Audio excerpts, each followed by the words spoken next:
temos algumas pessoas nos visitando aqui, sejam todos muito bem-vindos, alegria recebê-los aqui, possam voltar mais vezes. Que Deus esteja abençoando a vida de cada um dos irmãos. Convido você a abrir sua Bíblia, Lucas capítulo 23. Lucas capítulo 23, a partir do verso 26.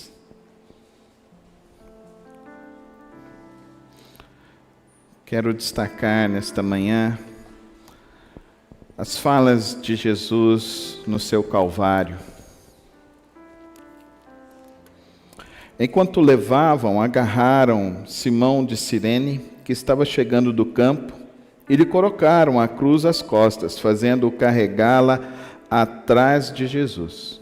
Um grande número de pessoas o seguia, inclusive mulheres que lamentavam e choravam por ele.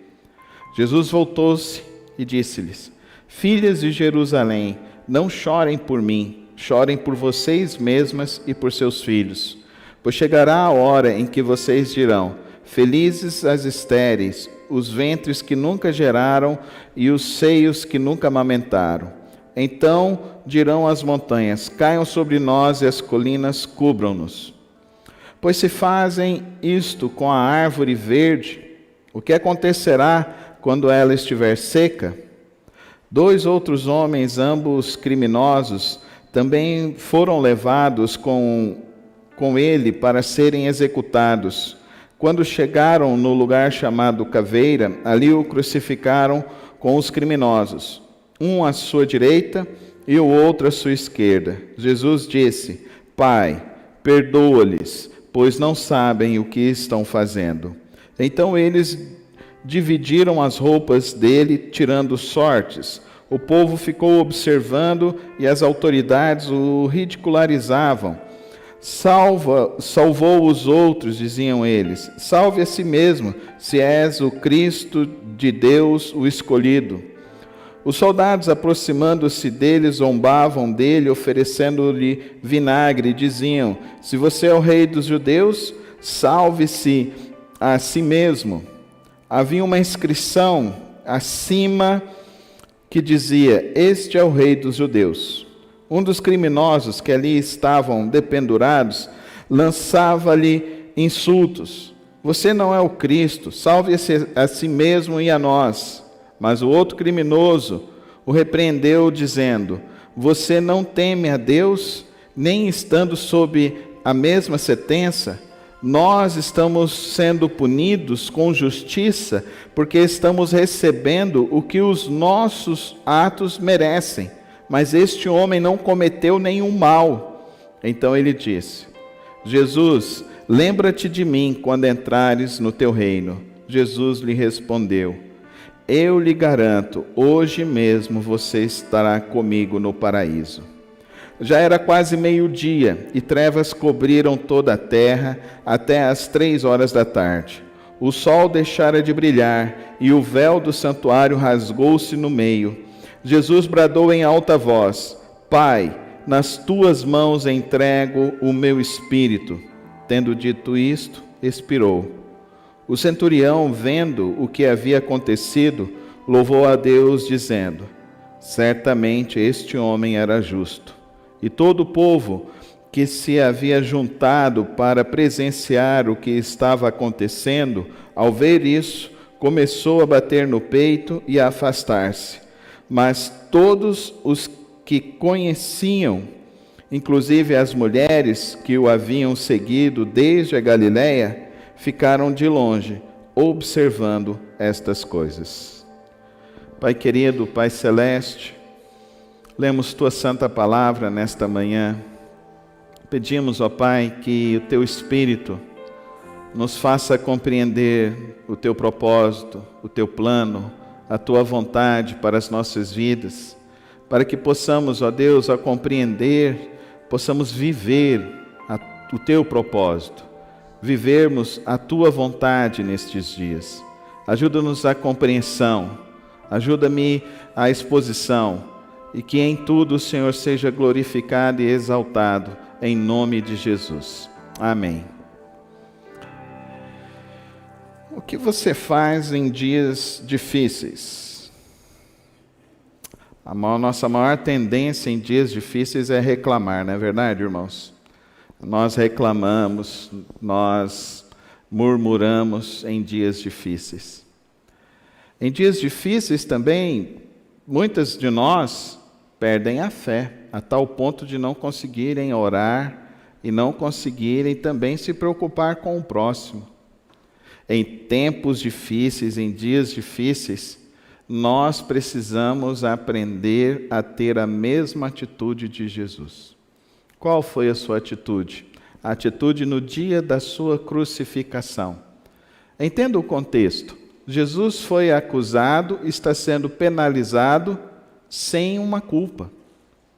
Não existe culpa, não existe dolo. Ele é um réu sem ter de fato uma sentença crime. Ele está sendo morto porque simplesmente os religiosos não queriam que o evangelho que Jesus estava apresentando, esse evangelho fosse difundido, porque o evangelho que Jesus apresentou é o evangelho da libertação, o evangelho da salvação, é o evangelho da transformação do ser humano, é o evangelho da mudança de vida do ser humano, é o evangelho que traz a plena satisfação ao ser humano, que não são as coisas que este mundo oferece, muito menos a religião oferece. Nesse dia, que já estamos acompanhando já há alguns domingos, e se você quiser depois acompanhar as mensagens anteriores, é só entrar lá no nosso canal no YouTube, você pode ver as mensagens anteriores para você entender todo esse contexto que nós estamos falando. Nós estamos falando de que Jesus passou uma noite no Getsemane em oração, ele foi preso, foi levado perante o sumo sacerdote, depois do sumo sacerdote ele foi levado a Pilatos, depois de Pilatos foi levado a Herodes, e Herodes devolveu ele a Pilatos. E Pilatos, então, essa caminhada, Jesus está sofrendo, então, com as suas acusações, sofrendo, então, com os soldados estão batendo nele, ele já está completamente exausto, ele já está completamente machucado em todo o seu corpo, porque foram desferidos foram 4 quarentenas de varas, de açoites. E os açoites que Jesus recebeu, eles eram cravejados na ponta deles, com metais que eram pontiagudos, mas eles também possuíam garras. Então, quando eles batiam isso e puxavam, isso dilacerava as costas do Senhor Jesus. Ele recebeu 4 quarentenas dessa em um dia. Dá para você entender? O nível de esgotamento físico, o nível de esgotamento emocional, o nível de esgotamento espiritual. Dia difícil, dia complexo, mas Jesus abre a sua boca agora. Em todo esse processo, desde o Getsemane, ele não fala. Ele não fala perante o sumo sacerdote, ele não fala perante Pilatos, ele não fala perante Herodes, ele não fala novamente perante Pilatos. Mas agora, na caminhada, na sua via crucis, ele se pronuncia. Ele se pronuncia 4 vezes. E a primeira coisa que Jesus diz, ele deixa uma profecia. Ele deixa uma profecia. Eu queria que você entendesse nisso, querido irmão e querida irmã. Tem um ditado popular que fala assim, que boca fechada não entra mosquito. E nós, lá o apóstolo Tiago, ele vai dizer para nós o seguinte, que nós temos o órgão mais difícil de dominar, que se chama a língua. E muitas vezes, lá nesse mesmo texto de Tiago, ele fala, com a mesma língua que abençoamos, amaldiçoamos. Então, a primeira lição que eu gostaria que você entendesse, nesse contexto todo, é que nós precisamos aprender a dominar a nossa língua. Mesmo em dias difíceis, nós precisamos aprender a dominar a nossa língua e não blasfemarmos, e não atacarmos, e não desferirmos golpes na vida do outro e do próximo, não importa quem ele seja. Jesus, quando abriu a sua boca na primeira vez, o que ele disse para essas pessoas? Ele disse para aquelas mulheres uma profecia: os dias que vão chegar serão ainda mais difíceis. Então vocês precisam estar preparados. E realmente foi isso que aconteceu ao longo da história. Em menos de 20 anos, o Templo de Jerusalém vai ser destruído. Os cristãos vão então começar a ser perseguidos. O povo romano começa então a se divertir com o sofrimento dos cristãos. Os cristãos então agora são levados para dentro dos coliseus, e lá dentro dos coliseus eles são atacados pelas feras, eles são queimados vivos, e vivemos então um período hediondo na história, que durou por mais de 50 anos. E nessa duração, eles foram perseguidos não só numa região do Império Romano, eles foram perseguidos por todo o Império Romano. E em todo o Império Romano, se alguém se dizia cristão, ele era então digno da pena e da pena da morte, como Jesus Cristo estava passando. Eu queria que você entendesse nesta manhã, querido irmão, nós precisamos entender os nossos dias. Nós precisamos discernir os nossos dias. É isso que Jesus está ensinando para essas mulheres, para esse povo.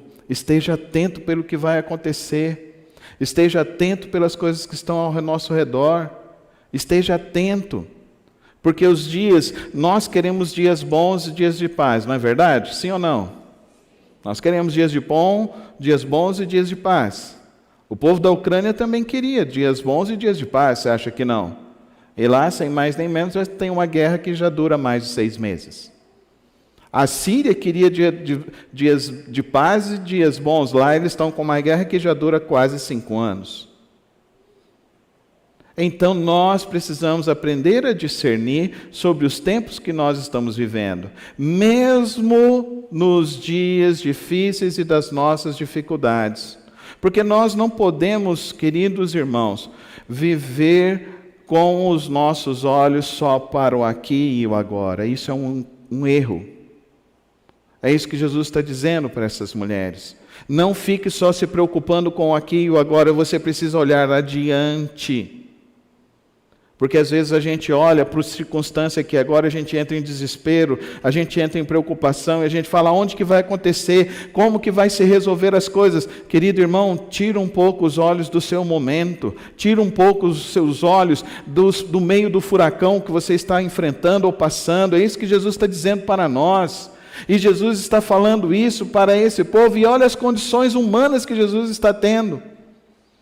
E olha as condições, ele está completamente exaurido, cansado, angustiado, mas mesmo assim ele nos deixa uma lição de quando nós abrimos o nosso falar, que o nosso falar possa produzir um efeito de fé na vida do próximo.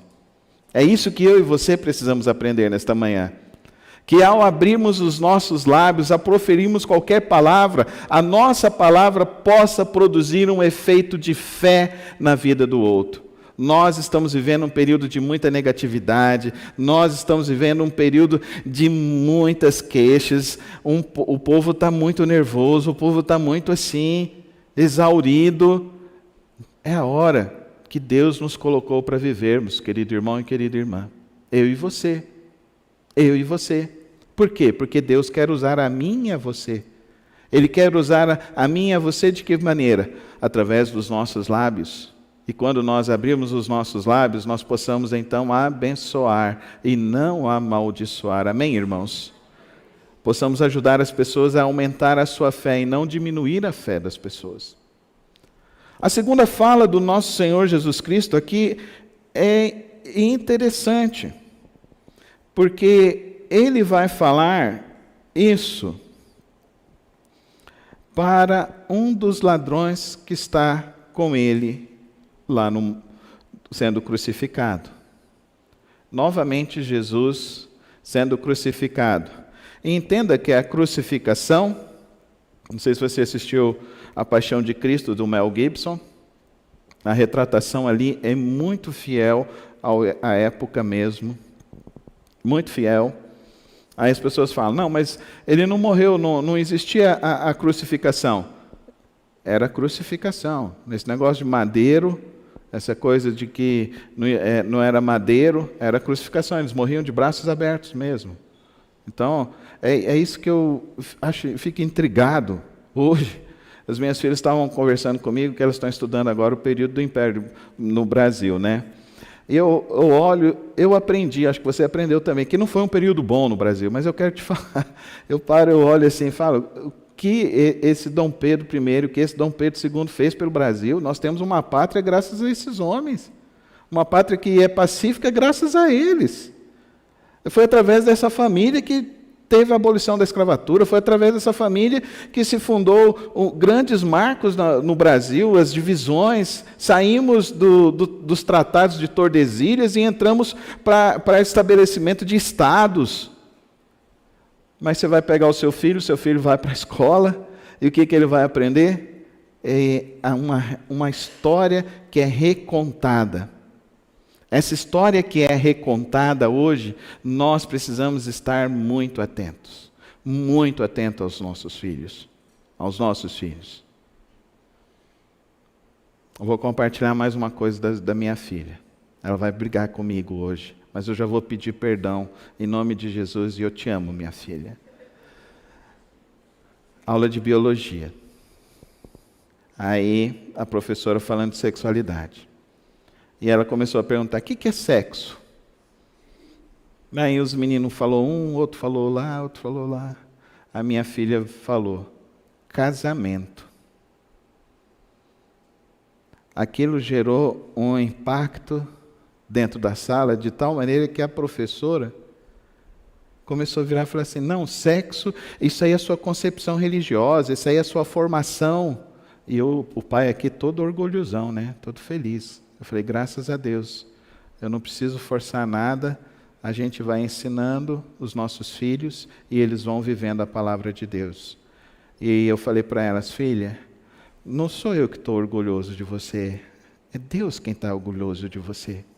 É o Espírito Santo que você alegrou. É o Senhor Jesus Cristo que está feliz com você. Querido irmão, querida irmã, nós estamos vivendo uma época que as pessoas estão falando coisas e blasfêmias contra Deus. Contra Deus. Contra a palavra de Deus. Onde está sendo colocado na mente humana de que a perversão é melhor do que a santificação no Senhor. Nós somos a igreja de Jesus Cristo. A igreja santa. Sem mácula. A igreja que deve ser entregue e adornada ao Rei, Jesus Cristo. É por isso que Jesus padeceu tudo o que Ele padeceu. É por isso que Jesus padeceu e sofreu tudo o que Ele sofreu. Pelos nossos pecados, pelas nossas falhas. Agora para nós, crentes do século 21... acharmos então que a gente sabe de alguma coisa melhor, e a gente vai fazer então uma baladinha para os nossos filhos dentro da igreja, e vai falar assim, vem menininha, não vamos escarnecer o nome do Senhor Jesus Cristo, não vamos aceitar esse tipo de coisa. Nós precisamos ser a igreja do Senhor Jesus Cristo, a igreja que quando se pronuncia falando a verdade do Deus vivo, amém, igreja? É isso que você quer para sua casa, para sua família? É isso que nós precisamos nos pronunciar, é isso que nós precisamos ensinar. O que Jesus disse? Diz para aquele homem, não se desespera não, meu caro. Hoje mesmo estarás comigo no paraíso, amém, irmãos? Porque o plano de Deus é melhor, amém? Então fala comigo, o plano de Deus é bom, é perfeito, é agradável, é o melhor para a minha vida, é o melhor para a minha família. Hoje mesmo estarás comigo no paraíso. Não viva por esse mundo desencaminhado, esse mundo perverso, esse mundo de perversão. Esse mundo que está desencaminhando uma juventude, que está esterilizando crianças,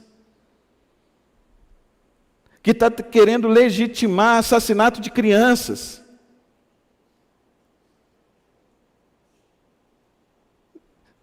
Eu te peço em nome de Jesus, não vote em abortista.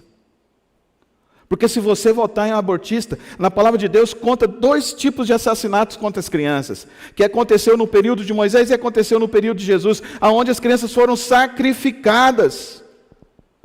Eu não quero isso para o meu país. Eu não quero isso para o meu país.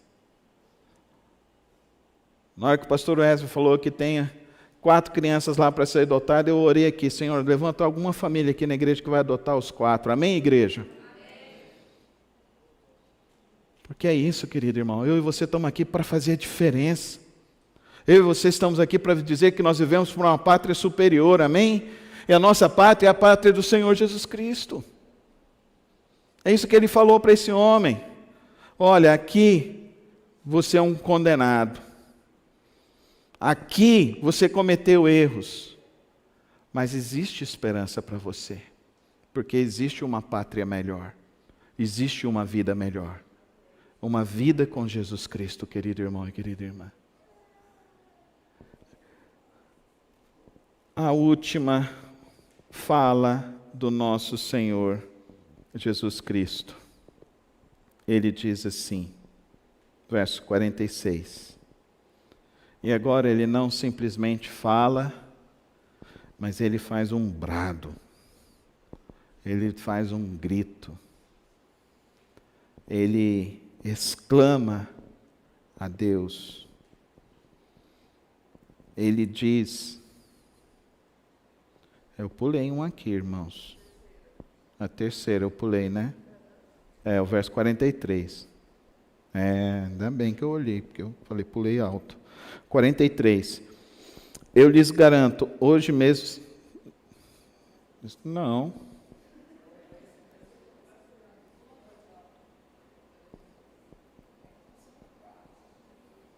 Não, são 4. É que tem uma que ele fala assim, Pai, perdoa-lhes porque eles não sabem o que fazem.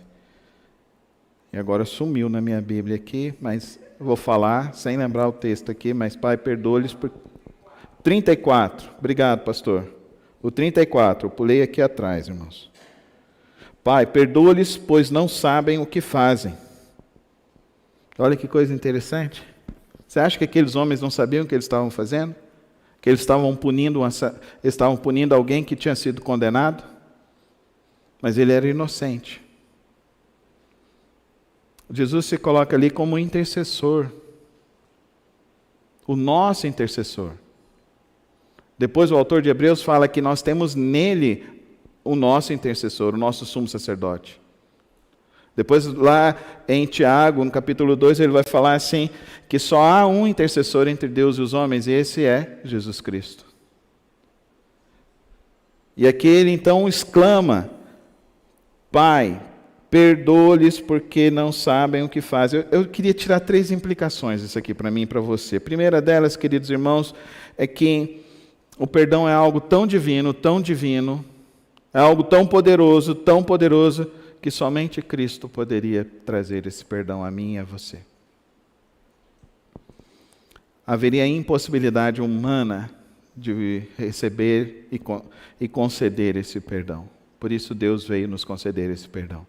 Por isso que a salvação para nós é só em Cristo Jesus, por isso que a salvação para nós é a nossa justificação, porque o justo sofreu as penalidades em nosso lugar. Por isso que a salvação é pela graça de Deus, porque Ele morreu em nosso lugar. E por isso Ele expressa, Pai, perdoa-lhes porque eles não sabem o que fazem. A segunda consideração sobre esse perdão do Senhor Jesus Cristo é que somente Jesus poderia conceder esse perdão para mim e para você. Porque o próprio Deus não poderia morrer. Mas Jesus veio e viveu entre nós. Agora existe já alguns pensadores que estão aí falando e querendo dizer que então Deus morreu lá na cruz. Não, quem morreu foi Jesus, o Filho de Deus. Mas explica esse mistério, pastor. Se é mistério, irmão, só lá no céu que eu e você vamos entender. Eu tenho toda tranquilidade de dizer isso para vocês, porque foi isso que eu ouvi do meu querido professor Shed. Ele falou assim, esse é um dos maiores mistérios. Cristo morreu. Não Deus que morreu, Cristo morreu. E se Cristo morreu, Ele morreu para nos dar perdão. Morreu para pagar a nossa dívida. E somente Cristo poderia pagar essa dívida. Nem eu, nem você. Nem pelo seu Filho, nem pelas gerações vindouras. E a terceira implicação que nós vemos nisso daqui, Jesus concede um perdão para todos aqueles que estavam agredindo a Ele e estavam se levantando contra Ele. Lembra que eu falei para você que nós precisamos ter a mesma atitude de Jesus? Você tem essa atitude, querido irmão, para perdoar quem te ofende, quem te agride, quem te ataca? Esse é o maior desafio cristão. Esse é o maior desafio da fé. Nós precisamos aprender a perdoar. Perdoar o próximo, como Jesus está perdoando. Pai, perdoa-lhes. Perdoa eles. Perdoa. Perdoa o mal que ele me fez. Perdoa as palavras que ele disse. Orar não somente pedindo perdão por si próprio, mas orar pedindo perdão pelo terceiro, pelo próximo. Esse perdão, queridos irmãos, nós temos condições de exercitá-lo também. Porque Cristo exercitou. E Cristo para nós é o nosso modelo. É o nosso modelo, é o nosso exemplo. Mas ele era Deus. Sim, ele era 100% Deus, 100% homem. Então ele podia, porque ele tinha um poder diferente. Mas o poder que Cristo tinha, ele nos concedeu, que é o seu Espírito Santo. Amém, igreja? Quem tem o Espírito Santo pode perdoar. Amém? Se você não tem o Espírito Santo, você não consegue perdoar. Se você não tem o Espírito Santo, você não consegue perdoar. E aí a prova, enquanto o meio pentecostal e neopentecostal vem falar para mim que a prova do Espírito Santo está na sua vida, é você falar línguas estranhas, eu vou falar, isso é muito fácil falar línguas estranhas. Qualquer homem que bebe aí uma 51 consegue falar língua estranha, consegue falar até outras coisas, até mais besteiras do que outro aí. Mas quem quer falar do Espírito Santo, quem quer falar que tem o Espírito Santo, é uma pessoa que perdoa. Para mim não tem prova maior. Aí agora tem os pregadores moderninhos aí agora. Os pregadores moderninhos falam, não, você tem a Jesus Cristo, você ama. Amar é fácil, irmão. Principalmente amar os que a gente é igual a gente. Mais fácil ainda. Quero ver você amar quem não é igual a você. Aí você vai falar para mim que você é crente. Aí eu vou saber que você é crente. Mas para mim não é o amor, que também é a prova máxima do Evangelho. Para mim a prova máxima do Evangelho é o perdão. Eu tenho o Espírito Santo. Eu vou perguntar, quem que você perdoou? Não sei se você se lembra, mas ficou famoso uma senhora que o filho foi assassinado por um rapaz. E esse rapaz, no dia do julgamento, aquela senhora chegou e todos estavam tentando impedir que ela chegasse, mas ela chegou, colocou a mão no peito daquele rapaz e falou assim, eu não quero que você morra sem Jesus. Eu quero dizer para você que eu estou te perdoando em nome do Senhor Jesus Cristo. Você me tirou a coisa mais preciosa que eu tive na minha vida e que Deus me deu, mas eu quero te dizer que eu não quero que você morra sem Deus, porque se você morrer sem Deus, você vai para o inferno, e eu não quero isso para a sua vida. Eu quero dizer que eu vim aqui hoje para dizer que eu te perdoo, porque Cristo tem um projeto na sua vida. Isso para mim é ser crente. Isso para mim é cristão. É isso que eu quero ver dentro dessa igreja. É isso que eu quero ver na minha vida, é isso que eu quero ver na vida das minhas filhas, é isso que eu quero ver na vida dos meus netos, é isso que eu quero ver de fato, porque aí de fato nós somos crentes, aí de fato nós somos cristãos. Porque Jesus diz isso quando ele está sendo, não é no momento de boa não, ele diz isso quando ele está sendo completamente humilhado e atacado pelas pessoas. A última fala aqui de Jesus. Pai, nas tuas mãos entrego o meu espírito. E aí o centurião diz, esse era o Messias. A última coisa que nós precisamos entender da vida de Jesus é que ele veio para deixar um legado. Um legado de um propósito de um homem que viveu não para si, mas viveu para Deus. Esse legado é transmitido a nós pela palavra de Deus. Esse legado é para que eu e você possamos viver esse legado. Ele morreu por nós, quando ainda éramos pecadores. Ele teve misericórdia de nós, quando ainda estávamos mortos. Mas Ele nos tirou das trevas e nos trouxe para o teu reino, o reino da maravilhosa luz dEle. Nesse reino, Ele nos capacita, nos momentos mais difíceis, a abençoarmos e não amaldiçoarmos, a perdoarmos quando tudo parece que a gente não tem que oferecer o perdão. Ele nos deixou um legado de entendermos que estamos aqui para viver uma vida eterna, uma vida com Deus. A nossa pátria não é esse lugar. O propósito não é esse mundo caído. João diz, numa das suas últimas visões no Apocalipse, eu vi um novo céu e uma nova terra. É para lá que eu vou. Eu quero muito que você vá para lá também. Mas só há um caminho. Jesus Cristo. Jesus Cristo é esse caminho. E quando você, de fato, entregar a sua vida para Ele, você vai receber essa graça do Espírito Santo de Deus, do poder de Deus, que vai te capacitar sobrenaturalmente para viver uma vida sobrenatural nos dias mais difíceis que você venha a enfrentar na sua vida. Siga Jesus, confie em Jesus, ande com Ele todos os dias da tua vida. Não se desvie nem para a esquerda, nem para a direita. Siga sempre a Cristo Jesus.